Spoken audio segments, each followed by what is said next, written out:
Hi, and welcome. You're listening to the X22 Report. My name is Dave, and this is episode 615, and today's date is March 13th, 2015, and the title of this episode is UK to join China-led World Bank to protect itself from the collapsing dollar. Let's get into the economic collapse news. Now, we understand that the economies of the world, the private Western central bank worlds, well, they're falling apart. And we can see throughout Europe, every single country there, Cyprus, Greece, Italy, Spain, Portugal, France, into the UK, into Germany, Switzerland, it's all starting to spread.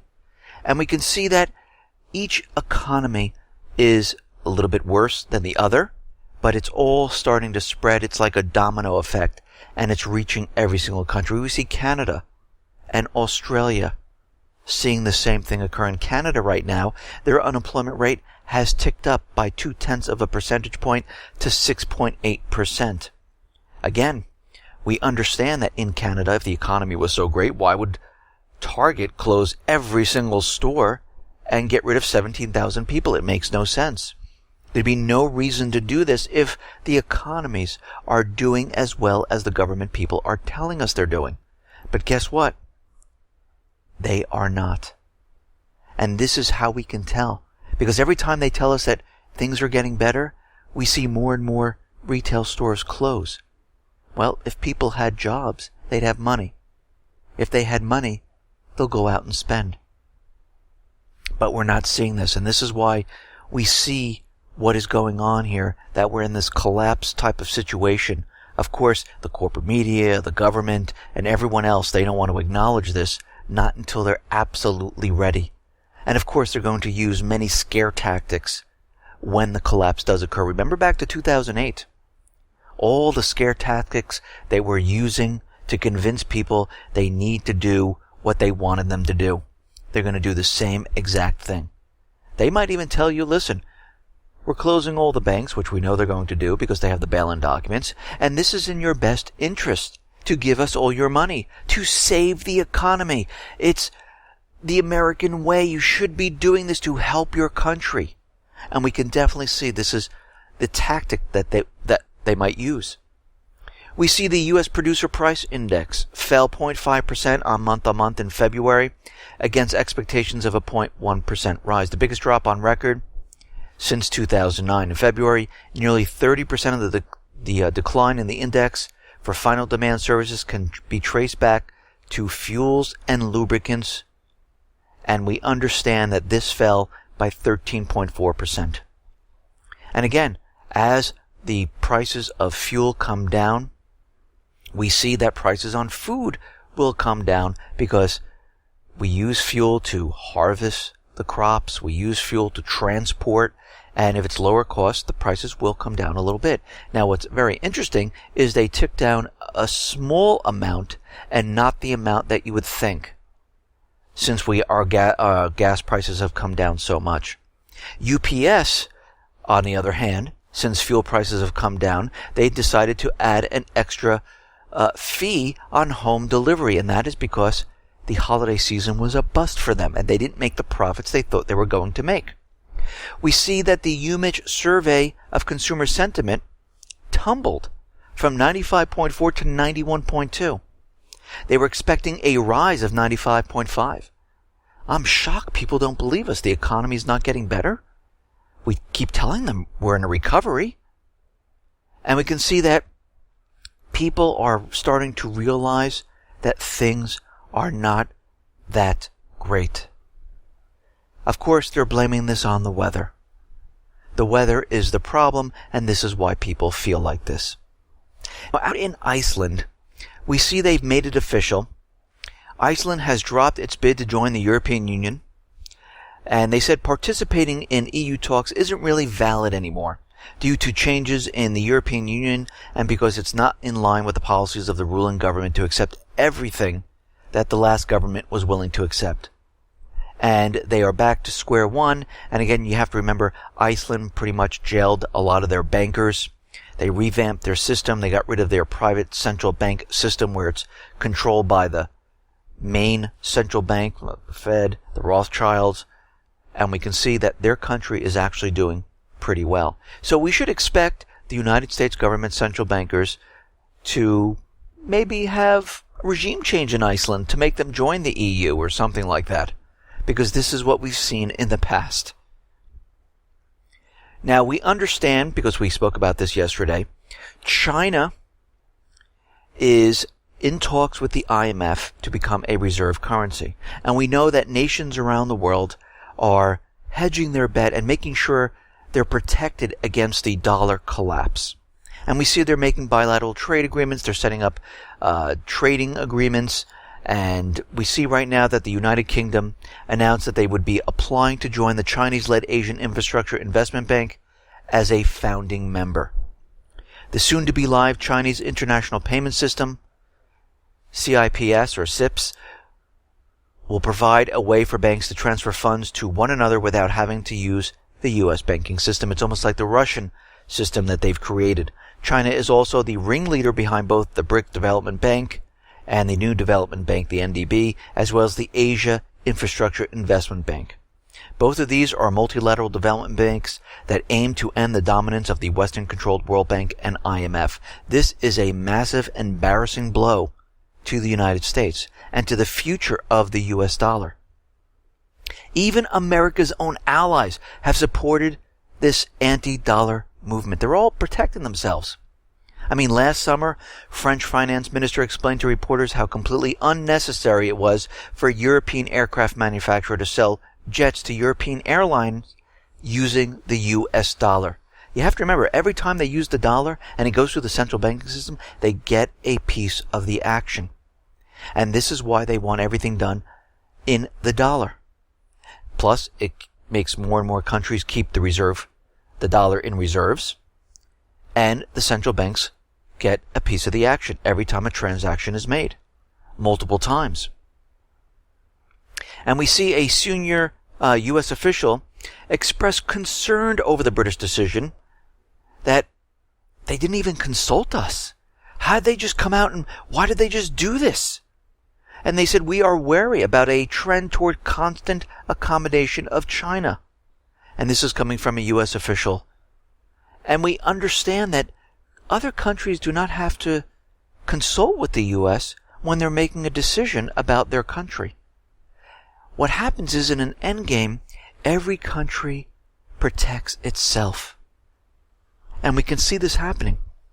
Germany, we see it in France, we see it in the UK, and pretty soon, all of these countries who have been making deals with China, they're going to be like, you know what? Later, U.S., we see what's happening here. You want us to go to war. The dollar is collapsing. And we're looking at other ways to keep our government, our countries going. And we see this, and this is starting to occur all throughout Europe at this time. Now, we understand that the U.S. government central bankers do not want people flying drones around. And this is why they're implementing different laws. We saw the drone crash on the White House lawn, and then a day later they said, oh, we're making up some laws here to, protect the people from drones. No, what they're trying to do is they're trying to prevent people using drones against them or their false flag events. And we see the FAA, they're out there saying now it is illegal to post drone videos on YouTube, because what they're saying is that if you use the drone for commercial purposes, say example, you record an aerial view of a real estate property listing, then you would put it up on YouTube. Well, the FAA said, yeah, this is a violation of the FAA rules, and you cannot do this, because if you record a drone flight video and post it on YouTube, you may be breaking the law if an automatic advertisement is launched within the video, and then it's commercialized. And we can see they don't want people videoing from above any type of an event. Think about it. If there was drones above, let's say, the Boston bombing, and they were filming the entire thing, and they caught on video the Kraft International man placing the backpack down where the explosion was, this would be a major problem to their false flag event. And we can see they're trying to stop this right now. They don't want people flying drones. So people, once they hear this, they think, oh, I better not fly the drone. I better keep it close to my house. I better not film anything. And they're trying to stop people from doing this at this point. Now, we understand the FCC has released their 400 pages of net neutrality rules. And again, this comes under the Title II of the Federal Communications Act, and the FCC has opened a Pandora's box of anti-innovation and anti-freedom. The FCC chairman, Tom Wheeler, seemingly realizing this, attempted to allay the public concern in a statement which accompanied the rules. He said the FCC will not impose utility-style regulations. But again, why would you make the internet a utility if you're not going to enforce regulations? It makes no sense. And I think what they're doing right now is they place these 400 pages out there. It's very broad. And they're leaving it open right now because they don't want to put too much into it to get people used to it. And then eventually what happens is, oh, we looked at the situation, months down the line, maybe a year, and we have to place a tax. And this is how they work. They do it very slowly. It's almost like mission creep, bringing soldiers into the combat area when they tell you they're not going to, and they do it very slowly. Oh, it's only 500 soldiers. A month later, oh, it's only another 500. Oh, a month later, it's only another 500. But what's very interesting in this document is that one of the sentences of the regulation is giving many analysts pause. A person engaged in the provision of broadband internet access service, insofar as such person is so engaged, shall not block lawful content application services or non-harmful devices, subject to reasonable network management, reads page 7 of the new internet regulation adopted by the FCC. Who then, now that these regulations are in effect, will determine which internet content is lawful and unlawful? It doesn't really explain that. The FCC itself mentions only unlawful materials such as child pornography or copyright infringing materials, but leaves the exact interpretation open. Even the San Francisco-based Electronic Frontier Foundation, which pushed and eventually celebrated the FCC intervention in the internet marketplace, labeled this section of the net neutrality regulation as worrisome. And again, this opens it up because they can add an addendum, they can add additional pages explaining these sections, or leave it open and say, yes, this comes under this section and this is why we're doing it. Just like the Patriot Act, where they took it and they expanded on it, said, yeah, well, the Patriot Act tells us we can spy on every single person without warrants, which it does not say. Even the man who wrote it says, no, this is not what it was meant for. And we can see they're doing the same exact thing with the FCC regulations. Now, we understand that in the past year, going from 2013 to 2014, 2014 into 2015, we've seen a lot of cyber attacks. And we already know there was CISPA and CISA. CISA was created by Dianne Feinstein. We know they were pending in Congress. We know they wanted to push these through. We're starting to understand, which we kind of always knew, that the NSA is behind most of these cyber attacks. Their fingerprint is all over the code. And we're starting to see that they're maneuvering to pass these cybersecurity bills.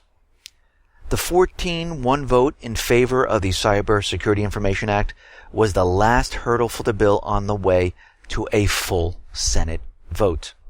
In general, the legislation would make it easier for the government to collect large amounts of data, private data, from corporations, where the NSA could, analyze it to see how these cyber attacks are coming in, and it will help them. No, it won't.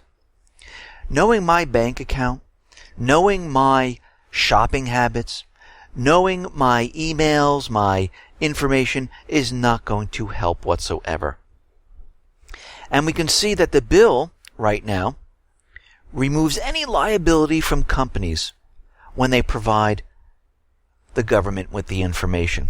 And leading civil liberty activists question whether those companies would have much motivation to keep your information private in any way. And why would they? They're released from any liability, and they'll say, oh, well, I can't help what happens. I gave it to the government, and I don't know what happened after that, so I'm not held liable. And again, this is everyone's private information. The government does not have a warrant to look into your private, everyday activities. They're violating all our rights. But again, we understand that these bills are really to lock down the internet. That's why SOPA didn't pass, PIPA didn't pass, and they're continually trying with all of these laws. And I wouldn't be surprised during the Senate vote that we might have another cyber attack. I mean, it could come from China. It could come from Russia or North Korea or maybe Syria or the Islamic State.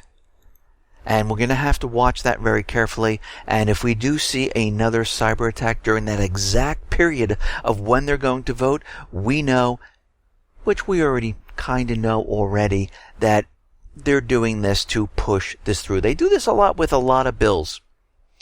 Every time you see something getting ready to go into a go for a vote, we all of a sudden have many different events occurring for that specific bill. Now, we understand that governments are starting to create different laws stopping people from talking, stopping people from putting together rallies, even if they're peaceful. And we see a lot of the countries now, like Switzerland, that just created a new law where they can record your phone calls, your emails, and everything else like that. We see Spain out there, and they're putting a gag on freedom of expression. The Senate there is going to approve a security law. The Spanish Senate has voted to push forward with controversial changes to the country's public security laws, cracking down on Spaniards' rights of freedom of assembly and expression despite opposition from activists and human rights groups. The government has hit back with legislation, and they're calling it the gag law, by critics that seeks to limit protests by laying out strict guidelines on when and where they can take place and penalizing offenders with steep fines. We have these in the United States, where you can't be within a certain distance of a government official. You have to keep back. You can't protest in front of a government building.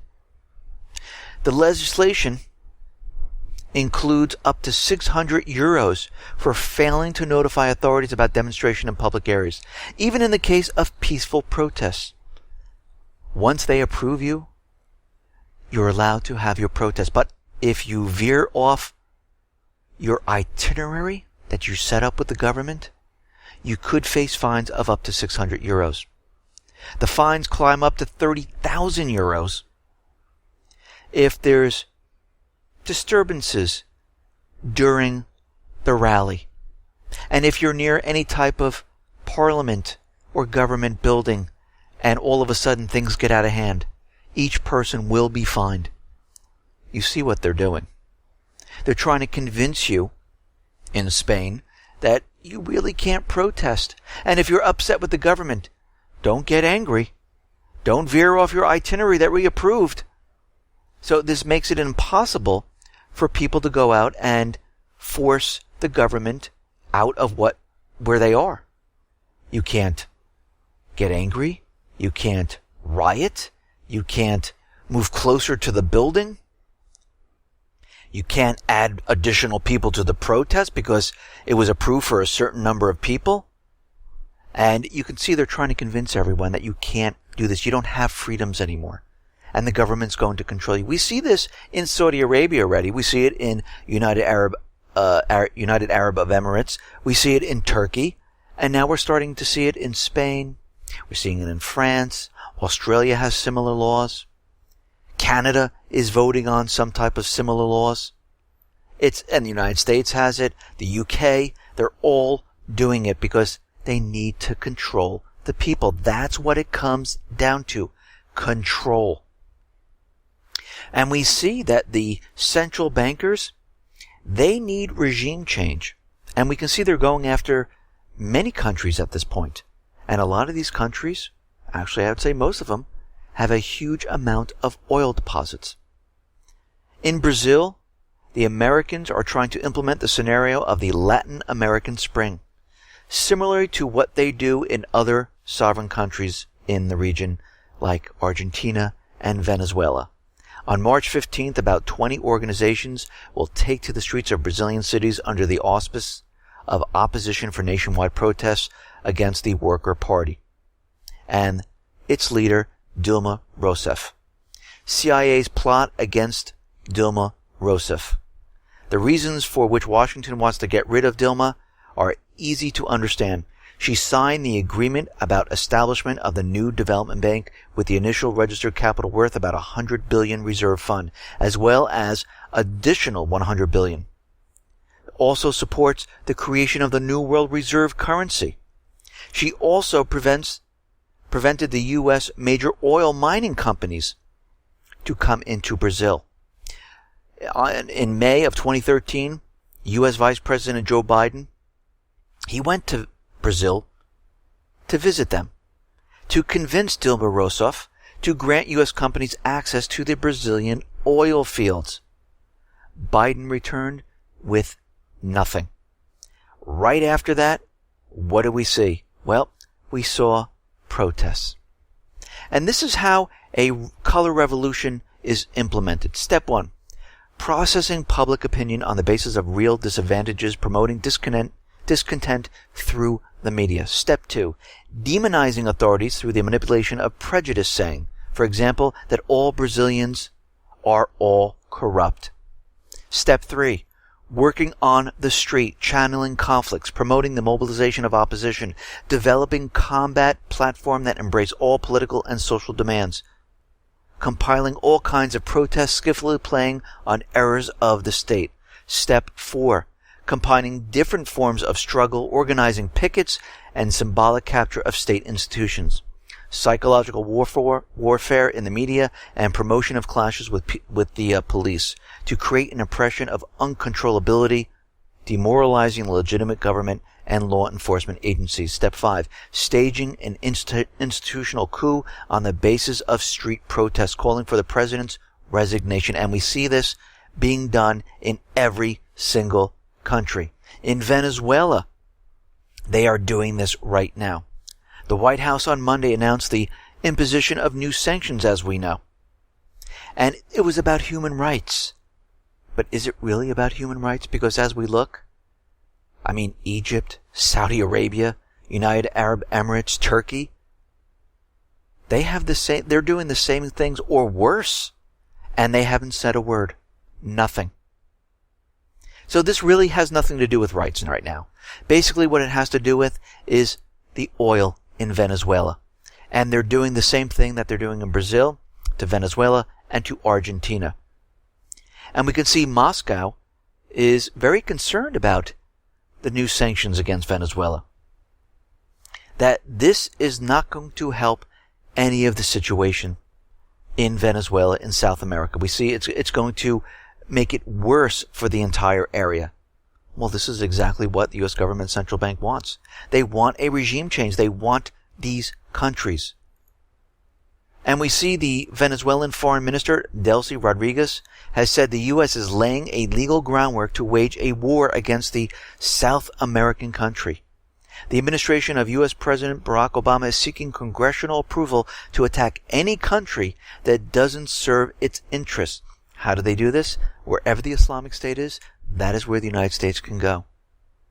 And all they have to do is drop the Islamic State flag in that region, have people pick it up and photograph them. Oop, they're there. Or place fake dolls waving flags, or have people saying, listen, I'll give you this amount of money, wave the Islamic State flag. The Islamic State is in there. We can go into that country. This is what they're doing in Libya. There is no difference. They set up, 10 to 15 people. They wave the flag. They put up the photos.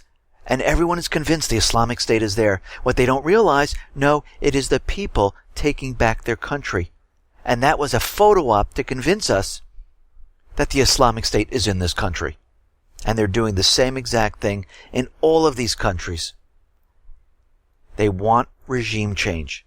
They want the natural resources. to prop up the system.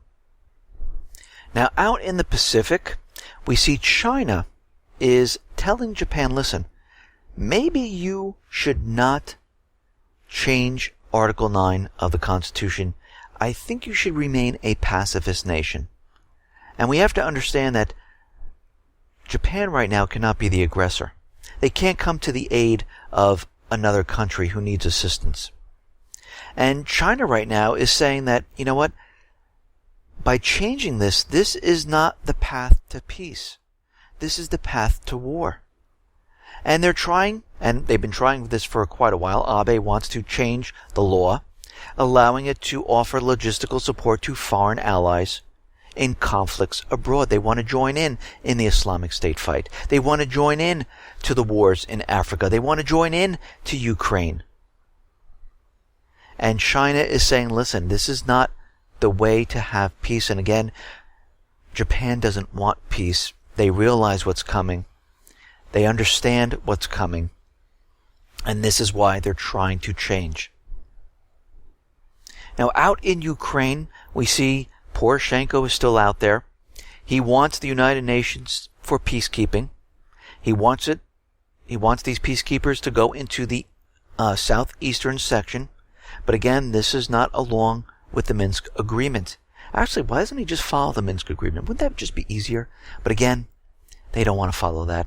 They don't want peace. They don't want anything that Russia put forth. They want war. They're getting their instructions from the U.S. government central bankers, and they want war. The head of the self-proclaimed Donetsk People's Republic called on Kiev to consider the losses incurred from the economic blockade. They're blocking everything going towards the southeastern regions, trying to starve them out there. And they're saying that this is ridiculous because we have a colossal market in the southeastern area of raw materials. We control 50% of the coal, 20% of the electricity, 30% of the agricultural land. And this is why Kiev wants that area.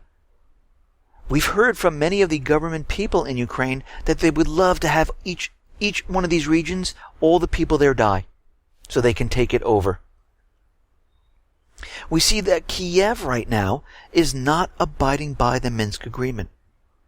And Russia is concerned about what is going on there, because they're getting reports from the OSCE, the special monitoring mission, saying that Kiev forces are not allowing access to places where they were drawn the weapons and where they're stored, because they only brought them back 12 to 18 miles, because they're getting ready to push them right back to the contact line.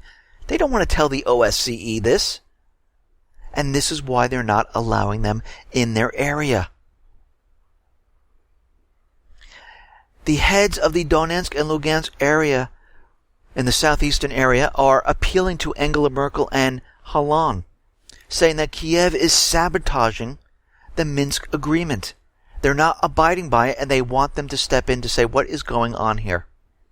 We'll have to see if they're actually going to step in to see what they say. But again, I believe what's going to happen here is they're definitely going to push a false flag event to get this war started. Of course, they'll blame it on the southeastern people and Russia. The White House is out there, and they're giving warnings. And they're saying this is coming from U.S. and Germany, that if the Donetsk people do not follow the Minsk agreements and there's violations, there are going to be significant increased costs for Russia. It's amazing how they blame it on Russia. Russia is the one that came out with the Minsk 1, which Kiev didn't abide by.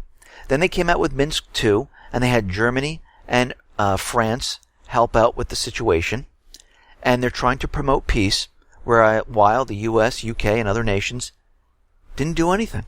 Not even the Nobel Peace Prize winner, Barack Obama, who's known for peace, didn't create a peace document saying, oh, you have the Minsk, well, I have the Obama peace plan.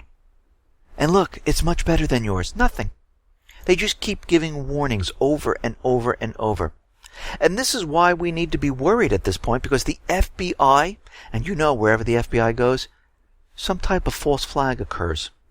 The FBI is ready and willing to go into Ukraine, and they're ready to have relations with the new corruption-free Ukrainian Prosecutor General's office. No, what they're really saying is they're ready to mount another false flag event inside of Ukraine, and they're ready to deal with them. Because now they have all the players in place, they have all the new government people ready to go, and now they can deal with them, and they're ready to go. So the FBI is now going back into Ukraine, and this is why we need to be worried. Now, the Ukrainian President Poroshenko admitted, yes, we are receiving arms deliveries from EU countries, and yes, they include lethal weapons. Now, you have to remember, the US, UK, and other nations have been giving them non-lethal weapons, like, the Humvee, and all they have to do is mount the weapon on top. Well, here come the weapons. The Saxon. I mean, some of these things are junk. They don't work that well, but it doesn't really matter. The ones that do, they will mount the weapons on top, and they will use them. Now, it's a lethal weapon, the whole entire Humvee with the weapon on top. And we can see this is exactly what's going on. Poroshenko confirmed on Friday that Kiev has contracts with 11 EU countries on delivery of weaponry, and yes, it's lethal weapons. Now, yesterday, the U.S. went to Vietnam, spoke about Vietnam and how they're saying that Russia should not be using the Cam Ranh military base there. It shouldn't be allowed, and they're trying to tell Vietnam what to do. And Russia is out there saying, well, that's ridiculous. You should not be dictating what countries should or should not do, or who they should be dealing with. And I think they're absolutely right. The United States shouldn't be telling each country who they should be dealing with. If Vietnam would like to refuel the Russian jets, that's their business, not the United States. Now, we understand that military assets are being placed all around the world. We see them in Eastern Europe, we see them in the Middle East, we see them in Africa, and we know that the U.S. has encircled China. According to President Obama, they contained China. And we know we have many missile bases going from Vietnam to South Korea, Australia, and many of the other islands, Japan, all around China to contain them. And we know a lot of the fleet is out in the Pacific. Well, the Pentagon, they're saying the Navy is aiming to increase the number of deployed ships in the Middle East and Asia by 20%. The new maritime strategy will increase the number of ships in the Middle East from 30 to 40, boost overall deployments from 97 to 120, and send a range of new assets to Asia, which include the littoral combat ship and the F-35 Joint Strike Fighter Group. And the F-35, that has many, many problems, and every day we hear of another problem with this jet. Currently, the Navy has 275 battle-worth ships that can deploy, although that number is expected to reach 300. They are moving and maneuvering the military assets into all the corners of the world, because what are they getting ready for? War. And it's continuing. They've not taken weapons out. They've only brought them in. They are preparing for something big. Now, we see out in Libya, Libya's national oil company is saying, hey, there's these strange people that are selling the oil of unknown origin, and they're not using the dollar. Basically, what they're saying is the people of Libya have taken over the refineries, the oil fields, and they are selling the oil, not using the dollar. This is what's happening right now. And we can see that, guess what? They are getting ready to go into all these countries. Iraq is asking NATO to bring in advisors and trainers to help the Iraqi forces, and if they could, bring in forces into their country to help out. We see the Islamic State. They have accepted Boko Haram, their pledge to join the alliance of the Islamic State. Now it's all the Islamic State, so it's in Africa, it's in the Middle East, and it will be spreading all over. And we can see right now that the American forces are continually dropping weapons for the Islamic State. On Saturday, MP Majid al-Gharawi said that an American aircraft dropped a load of weapons and equipment into the hands of the Islamic State in the southeast of Tikrit. This is where the Iraqi forces and the Iranian forces are fighting in this area, and they dropped off more weapons into this region. Why would they do that? Because they're trying to keep the chaos going, but they were caught once again. And this has happened many, many times. The Islamic State is a proxy army for the U.S. government, central bankers, Israel, UK, and other nations.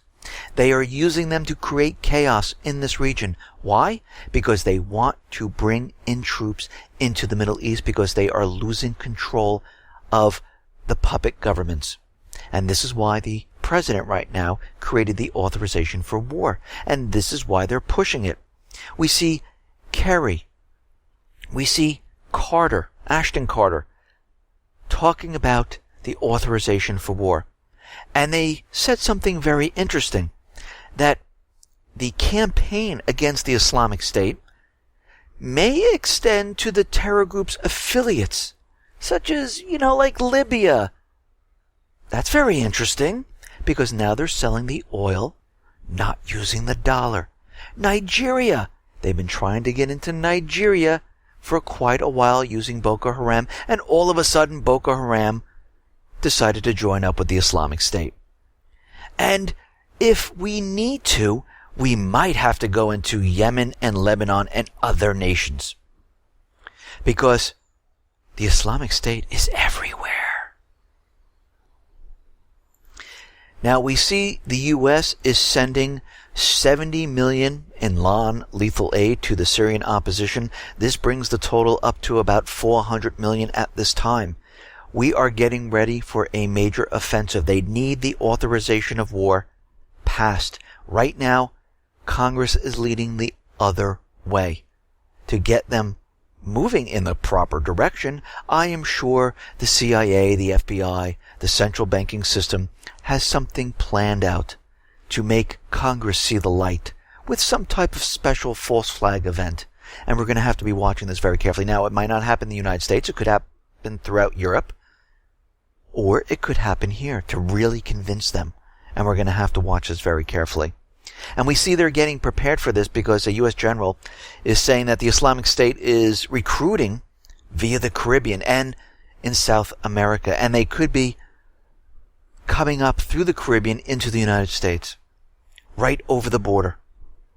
Well, according to Obama's memorandum, they're allowed in this country. And if the Islamic State does come in, they'll most likely get work permits. They'll go on Obamacare. And they'll get other benefits and tax refunds. So if you really believe the story that the Islamic State is coming, you would think that, oh yes, something is going to happen. But we know this is coming from the inside. This is propaganda to convince everyone that the Islamic State is coming from the U.S., but they already have it planned out. They're already telling us there's lone wolf groups all throughout the United States. That means the FBI, CIA, Kraft International, Academia, whatever their name is, Blackwater, they're ready to go inside the U.S. And then there was another message that came out. The Islamic State is ready to blow up the White House. This was an audio message. Big Ben and the Eiffel Tower. They are getting prepared for something big, and it is coming very soon. Listen, everyone, thanks a lot for listening. Be well, be safe, and especially be prepared. Thanks a lot.